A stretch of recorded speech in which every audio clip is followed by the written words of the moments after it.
लगता है मन ये सोचने जीवन के हर एक मोड़ पे आधी आधी मिली सारी खुशी मुस्कुराए ही थे चुप हो गए।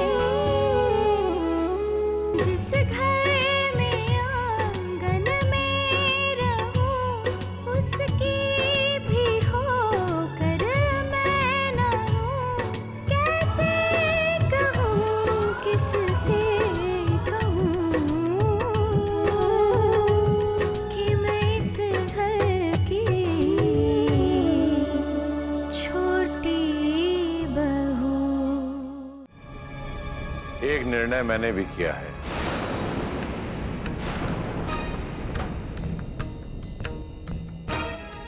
मैंने अभिषेक संस्कार कराने का निर्णय लिया है। आहरण शक्ति और ट्रस्ट से जुड़े सभी मामलों का अधिकार अर्जुन को देने का निर्णय लिया है। ताऊ जी, ये आप क्या कह रहे हैं ताऊ जी? अब कुछ समझाइए ना ताऊ जी, कुछ समझाइए। ताऊ जी, इतनी बड़ी जिम्मेदारी आप कैसे दे सकते हैं हमको? हम नहीं ले सकते हैं। हम ताऊ जी इस लायक नहीं है। तुम कितने लायक हो ये मैं अच्छी तरह से जानता हूं। तुम मेरी मदद करना चाहते हो? जी जी बिल्कुल बिल्कुल ताऊ जी। तो मुझ पर से इस जिम्मेदारी का भार उठा लो। पर ताऊ जी, इतना बड़ा भार हम कैसे उठा सकते हैं? ये हमारे बस की बात नहीं है। अर्जुन सही कह रहा है बाबूजी। और वैसे भी अभिषेक संस्कार करने की इतनी जल्दी क्या है? जल्दी है विवेक। देव के रहते हुए इस संस्कार के सारे काम हो जाने चाहिए।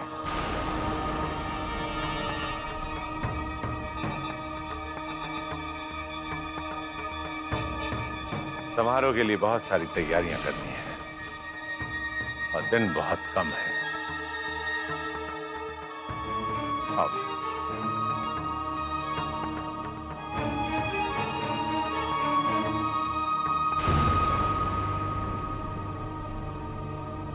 कंग्रेचुलेशंस अर्जुन।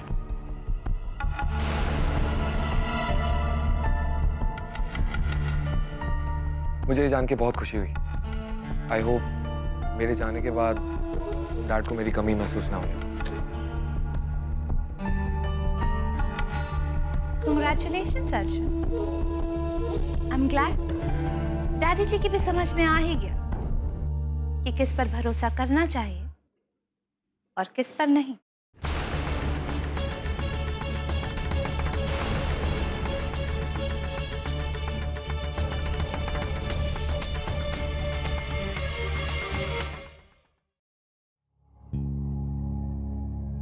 आपने एक बार भी देव को रोकने की कोशिश नहीं की, जबकि आप जानते हैं कि अगर आप एक बार बोलते तो देव जरूर रुक जाता।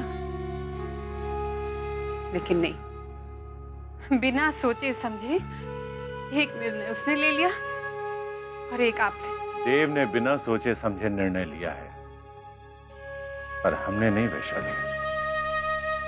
कुछ सीखने की ललक है अर्जुन। खुद को लायक साबित करना चाहता है वो। तो आखिर बाबूजी, हमने खुद को लायक साबित कर ही दिया। तुम अपने आप को लायक साबित कर पाए क्योंकि भाई साहब के दोनों बेटे नालायक साबित हो गए।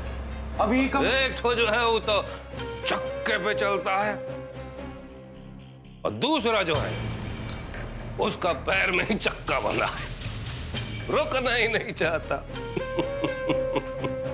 देव रुकना नहीं चाहता है और विवेक काम संभालने लायक नहीं है। और ये दायित्व घर में ही किसी न किसी को सौंपना था। जिस तरह से अर्जुन मन लगाकर काम कर रहा है उसे देखकर मुझे पूर्ण विश्वास है कि ये ट्रस्ट उसके हाथों में सुरक्षित रहेगा। अब ये ट्रस्ट हमारे हाथों में होगा और ये बाकी के बचे खुचे लोग अपने ही घर में बेगाने हो जाएंगे। बरसों पुराना हमारे पिताजी का सपना अब साकार होने जा रहा है। तो बाबूजी, यानी कि दादाजी भी चाहते थे कि ये गद्दी हम संभालें? हमारे दादाजी देव के दादाजी से 1 साल बड़े थे, फिर भी सारे अधिकार देव के दादाजी को दे दिए गए। 2 पीढ़ियों के बाद वो अधिकार वापस हमारे खानदान के पास आ जाएंगे। परसों ही हम अभिषेक संस्कार कर देंगे, मुहूर्त भी शुभ है। तो क्या आप एक बार भी उससे रुकने के लिए नहीं कहेंगे? कैसी बात कर रही हो वैशाली? हमने उसे कहा था। सब अपनी अपनी कह लेते हैं, बस एक माँ ही है जो कुछ नहीं कह पाती, कुछ नहीं। पति धर्म और पुत्र प्रेम के बीच में पिसती रहती है। जो कुछ भी हो रहा है भगवान की मर्जी से हो रहा है। आ जाइए। वृंदावन से शास्त्री जी का फोन आया है। तो एक्सटेंशन पे दे दीजिए ना। मैंने कोशिश तो किया, ऐसा लगा नहीं कि जाने कैसे कट हो गया। लगता है शास्त्री जी का ही फोन है। हम आते हैं।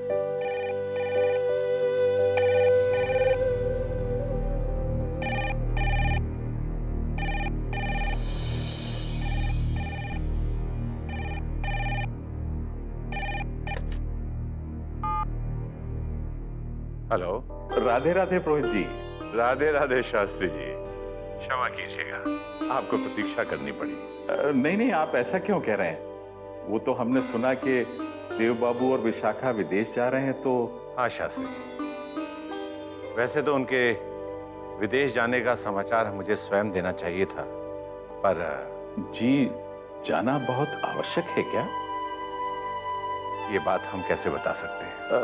मेरे कहने का तात्पर्य यह है कि अचानक बेटी हमसे इतनी दूर हो जाएगी, हमने तो सोचा भी नहीं था पुरोहित जी। ये सोचा तो हमने भी नहीं था शास्त्री जी, पर क्या करें, देव 4 साल तक विदेश में ही रहा है।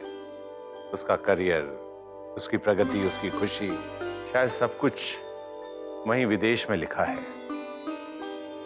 अगर एक क्षण के लिए भी हमें ऐसा लगता कि देव का भला हमारे साथ यहां रहने में है, तो हम उसे जरूर रोकते शास्त्री जी। आप सही कह रहे हैं पुरोहित जी। यदि देव बाबू की उन्नति विदेश जाने में ही है, तो हमें उन्हें रोकना नहीं चाहिए। शास्त्री जी, परसों हम यहाँ दिल्ली में एक अभिषेक संस्कार करने जा रहे हैं, जिसमें अर्जुन को अपनी गद्दी का उत्तराधिकारी बनाने वाले हैं। मेरी आपसे विनती है कि अगर आप भी सपरिवार आएंगे तो हमें बहुत प्रसन्नता होगी। छोटी बहू से मुलाकात भी हो जाएगी और आप उन्हें एयरपोर्ट छोड़ने भी जा सकते हैं। जी हम अवश्य आएंगे। राधे राधे शास्त्री जी। राधे राधे। रोहित जी ठीक ही कह रहे हैं, देव बाबू का विदेश जाना ही उचित है। और जहां तक विशाखा का प्रश्न है, उसने तो देव बाबू के साथ 7 फेरे लिए हैं। पत्नी को पति का अनुगमन करना ही चाहिए। सीता माता तो श्री राम के साथ वनवास चली गई थी, उसके बाद भी राजा जनक ने उन्हें रोका नहीं। पुरोहित जी ने हमें अभिषेक संस्कार के लिए दिल्ली बुलाया है। उनका प्रस्ताव है कि हम देव बाबू और विशाखा को छोड़ने के लिए हवाई अड्डे तक जाएं। पर जी हम लोग। मैं जानता हूं आप क्या कहना चाहती हैं। बेटी की ससुराल बार बार जाना उचित नहीं है, परंतु रीति संस्कार समारोह में जाना तो उचित होगा ना। राधिका बेटी, मेरा कुर्ता तो ले आ। अम्मा,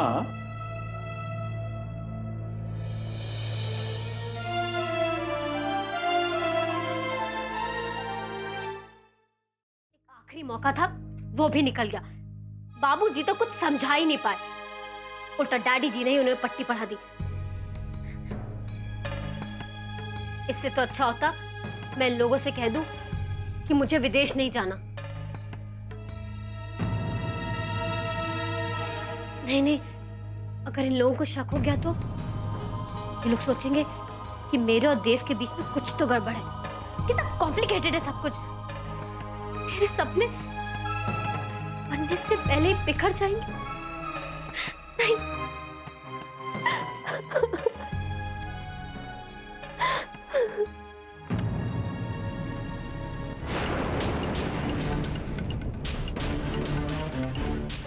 विशाखा को अपने सपने पूरे करने के लिए किसी पर निर्भर होना पड़े?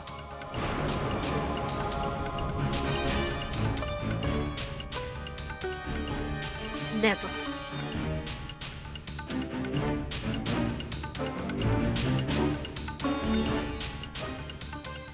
अगर कोई हेल्प करने के लिए तैयार है तो मुझे खुद ही कुछ करना पड़ेगा।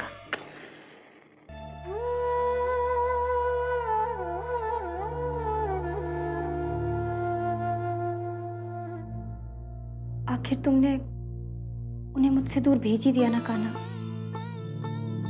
बस 3 दिन और मैं ये सुनकर दुखी क्यों हो रही हूँ?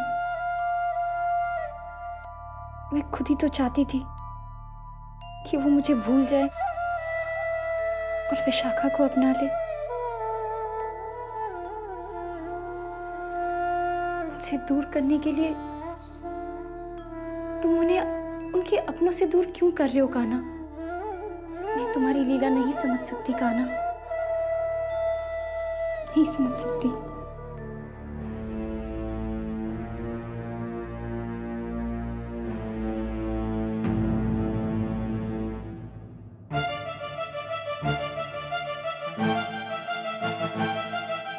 ये धागा अगर पत्नी अपने पति के बाह में ये बांध दे तो उनका प्यार दुगना हो जाता, उनका बंधन अटूट हो जाता।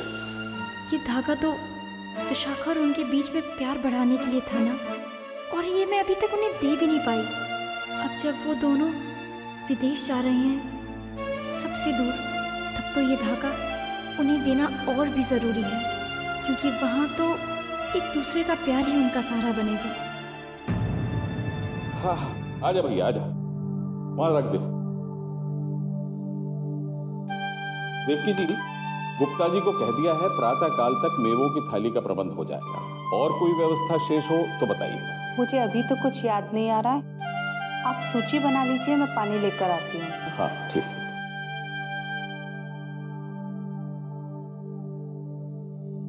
अरे राधिका बिटिया। जी बाबूजी। क्या कह रहा था मैं? अच्छा कोई बात नहीं, फिर कहूंगा। बाबूजी, आपसे एक निवेदन है। हाँ हाँ कहो बेटा। वो विशाखा के पग फेरों के समय मैं मथुरा वाले मंदिर गई थी। वहाँ पंडित काका ने मुझे ये धागा दिया और कहा अगर विशाखा ये अपने पति की बाह में बांधेगी तो उन दोनों का प्रेम और दुगना हो जाएगा। आप ये अपने साथ ले जाइएगा और विशाखा को दे दीजिएगा। तुम्हें कितनी चिंता रहती है अपनी बहन की, पर ये धागा मैं लेकर नहीं जाऊंगा।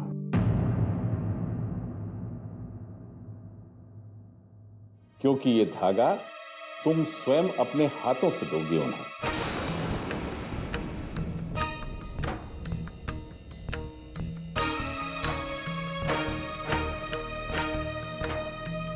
बाबूजी, बेटा तू दामाद बाबू से मिली भी नहीं,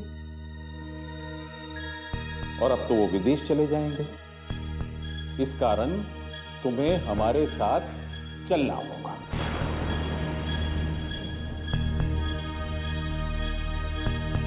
लैला,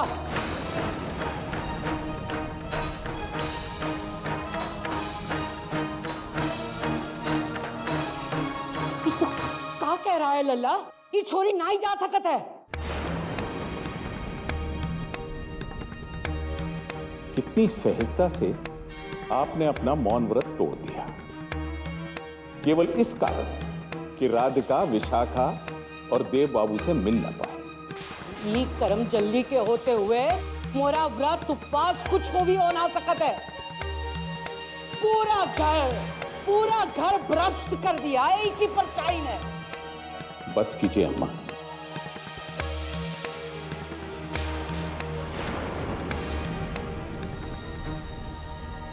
हमें जो कहना था हमने कह दिया है, राधिका हमारे साथ दिल्ली जाएगी, विशाखा और देव बाबू को छोड़ने भी जाएगी।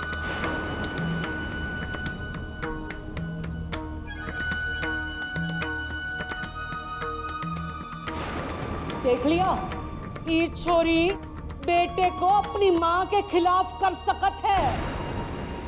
ये छोरी मोर पोती को अपने पति से अलग करने में इको कितना वक्त लगेगा। लल्ला के सामने तो दही जमा लिया था मुंह में, तब तो लड्डू फूट रहे थे ना। टोनी है टोनी।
तो लगा था कि हम कभी दोबारा मिल ही नहीं पाएंगे। मुझे भी। पर लगता है शायद हमारी तकदीर में कुछ और ही लिखा है। वो चाहती थी कि विदेश जाने से पहले मैं एक बार तुम्हें आखिरी अलविदा कह दूं। पर आप क्यों जा रहे हैं?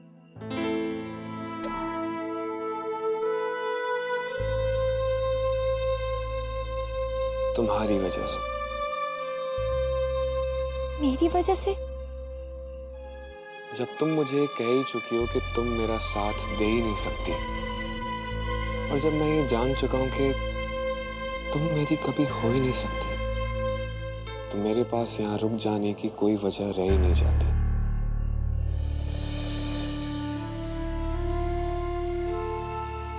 काश मैं आपको रोक पाती। तुम अब भी रोक सकती हो। सच? क्या इतना अधिकार है मुझे? ये अधिकार तो मैं तुम्हें जिंदगी भर के लिए देना चाहता था। मुझे रोकने का,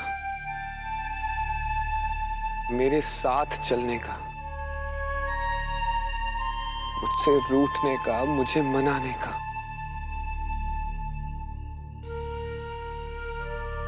रुक जाइए,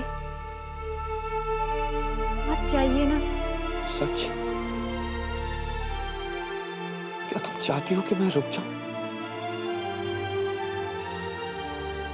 तुम्हें मेरी फिक्र है, प्यार करती हो ना मुझसे?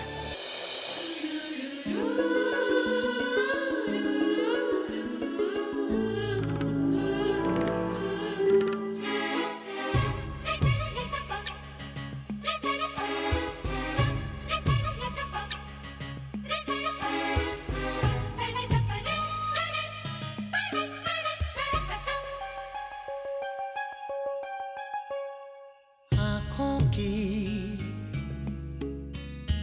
गुस्ताखियाँ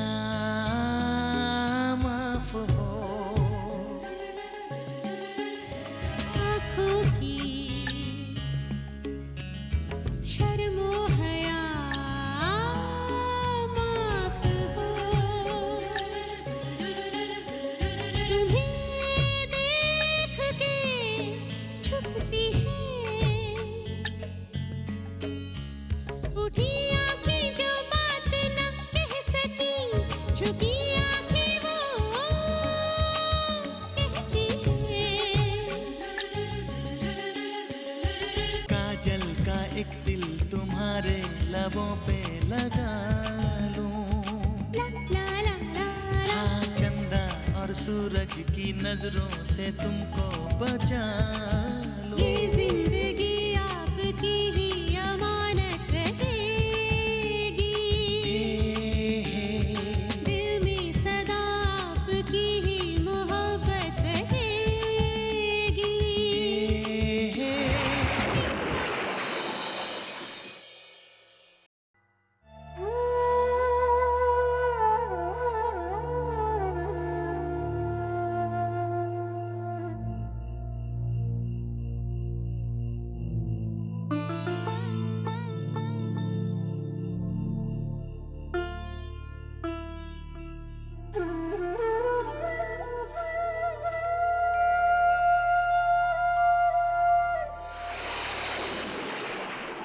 लगता है मन ये सोचने जीवन के हर एक मोड़ पे आधे आधे मिले आधे खो गए। हम जागे तो सपने